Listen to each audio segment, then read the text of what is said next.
Alright, what's up dudes? Welcome back to Duty's Daggers. We're checking out a pretty sweet knife that I have been wanting to check out for a very long time.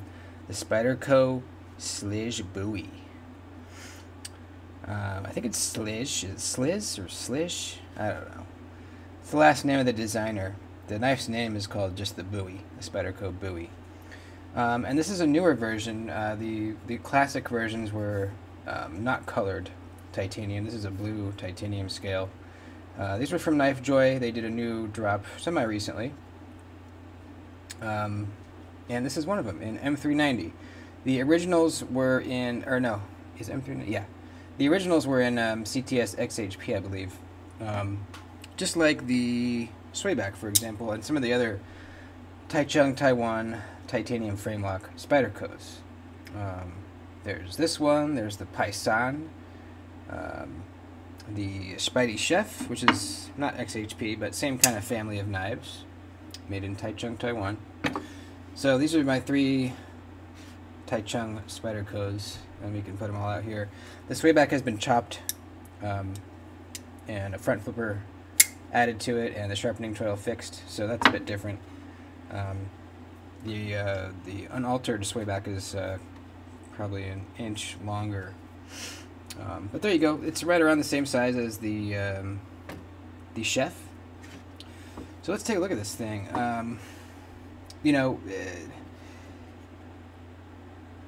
Aside from the initial couple runs, which were years ago, these have never been made again. Aside from this most recent drop, so it was a big deal.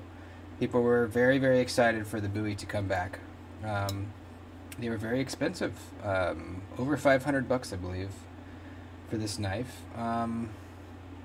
And I gotta say, it was too much for me personally to spend on this knife. That's just too much. I didn't see that it was justified at all. It's a titanium frame lock Spyderco and M390. Why is it that much money?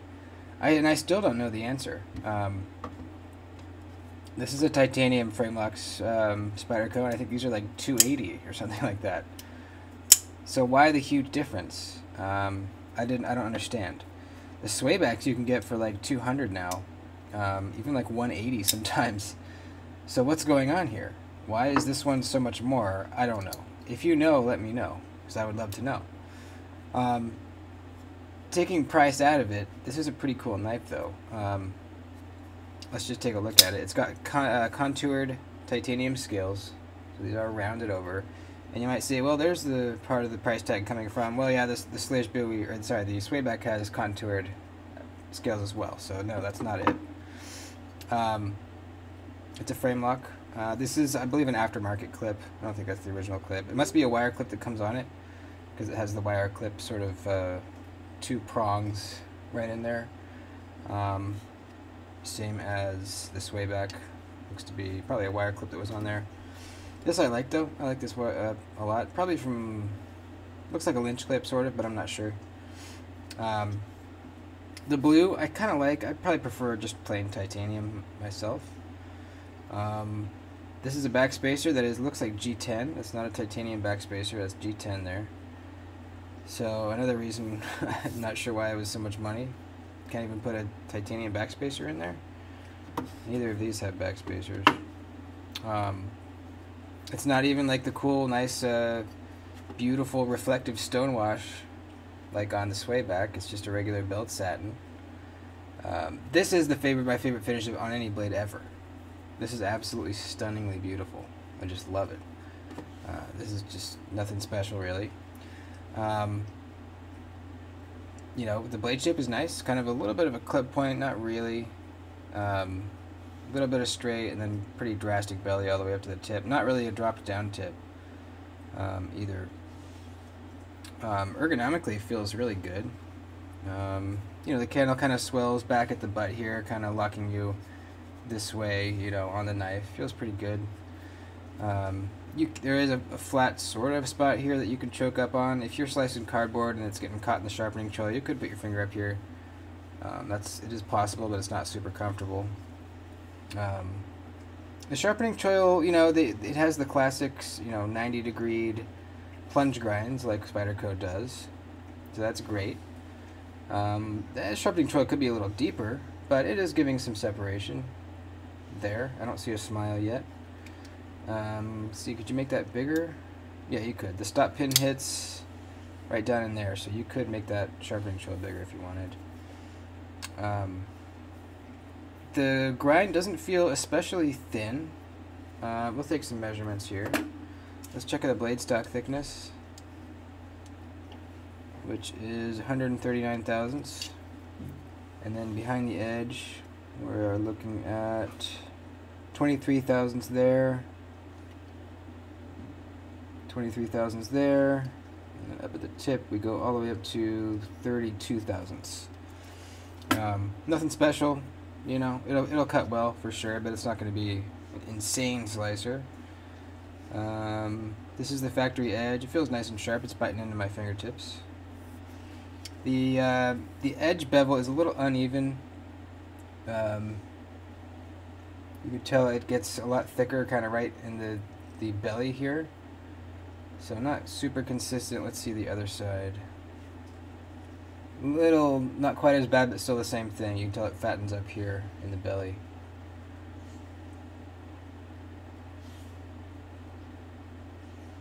This jimping is, yeah, it's nice and grippy. Interesting, the spine is rounded, starting right here. That's kind of nice. How's the action? It's on washers. On some of the Taichung Spydercos are some of the nicest, smoothest washer action I've felt. The sway back is crazy smooth. The chef is really smooth. This one,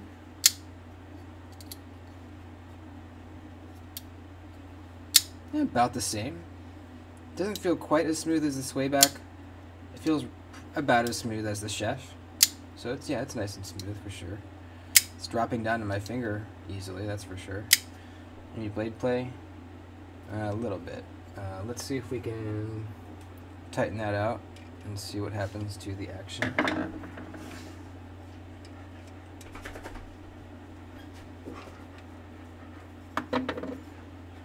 Okay, no more blade play, and it's still dropping. Okay, cool.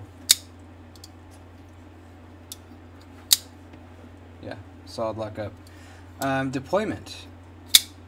Thumb flick is nice. It's a similar thing to the swayback where it's the whole deployment and they leave you a notch cut out, big notch cut out to access that hole. A little bit shallower cutout on the Bowie rather than the swayback. Yeah, I feel like I can get my thumb in there pretty easy. Now reverse flick is another story. About half of that hole is available for you to get your finger into, and it's doable, but it is not easy. Will, the guy that let me borrow this, said that once you get used to it, it's pretty easy. But just picking up the knife and trying to reverse flick it, I was having some trouble. On the chef, it is easier, but still the hole is not completely showing, and you don't have complete hole access. So yeah, it is possible. It's not possible on the swayback at all.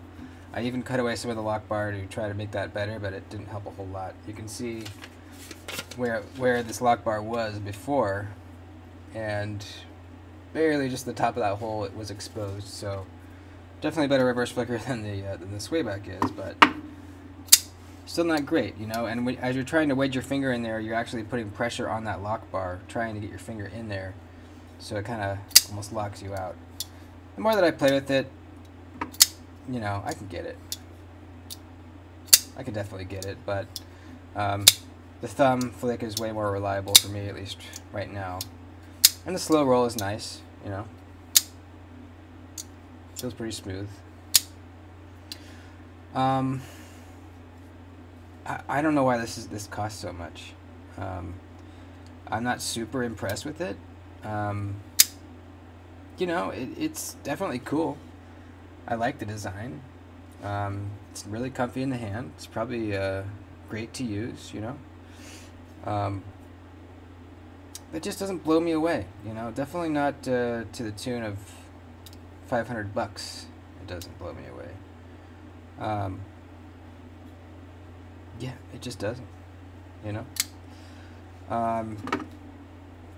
I think the Swayback is a better feeling knife action-wise, smoother in the pivot. I like the blade finish better on the Swayback. The reverse flick I feel like is better on the Chef. Let's see, does it have more access? Hole access? Maybe a little more on the Chef, but not much. It's pretty similar. Is the hole bigger? Let's see here. The holes look to be about the same size. Maybe just because I'm used to the Chef. I don't know.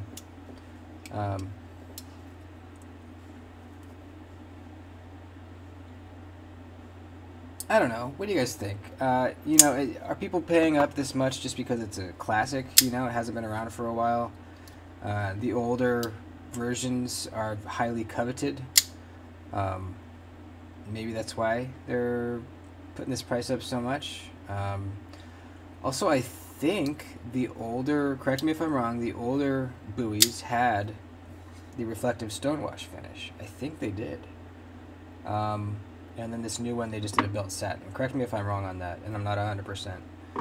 I thought that the old ones had the nice reflective stonewash, but I could be wrong. Let me know. Even so, even if this had, well, I don't know. If this had a really sweet finish like this Swayback does, I would definitely like it a lot more. Still, would I pay 500 something bucks? No. Even if it's like $450, I still don't think I could see myself paying that for this. So there's my thoughts on the Spyderco Bowie. I thought I would, I don't know, I was expecting to like it more. You know, there's always a chance it could grow on me. This is a loaner, so I'm not going to spend a lot of time with it. So this is just my first impressions. I have been playing with it for about a day. So, anyways, there you go. There it is. Let me know what you think. I want to know your guys' thoughts. And there you go. Please like the video before you head out. I'd appreciate it. I'll see you soon.